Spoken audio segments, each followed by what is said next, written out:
ગુજરાતમાં સ્થાનિક સ્વરાજ્યના ચૂંટણીના જંગમાં સરેરાશ 57% મતદાન સાથે કુલ 25,000થી વધુ ઉમેદવારનું ભાવિ ઈવીએમમાં કેદ થયું, જેમાં 15 મહાનગરપાલિકામાં 49%, 84 નગરપાલિકામાં 58.12%, 34 જિલ્લા પંચાયતમાં 60.21% અને 260 તાલુકા પંચાયતમાં 61% મતદાન નોંધાયું. આ મહાપર્વ પર પાટણમાં મત આપ્યા પછી તરત જ હાર્ટ એટેક આવતા મહિલાનું મોત થયું. 65 વર્ષીય મહિલા બીએમ હાઈસ્કૂલ ખાતે મતદાન કરવા માટે પહોંચી હતી.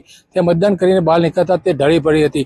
આણંદના સાંસેજ ગામે બૂથ પર ફરજ બજાવતા અમિતભાઈ સોલંકીને પણ હાર્ટ એટેક આવ્યો, તો જામનગર મનપાના આપ ઉમેદવાર નરેન્દ્રસિંહ જાડેજાને પણ ચાલુ ચૂંટણીએ હાર્ટ એટેક આવતા મોત થયું. તાપીના બુહારી ગામે ભાજપના પૂર્વ મંત્રી સુરજ દેસાઈ અને જિલ્લા ભાજપ સંગઠનના મહામંત્રી અમિત પટેલના જૂથ વચ્ચે આંતરિક વિખવાદ સામે આવ્યો.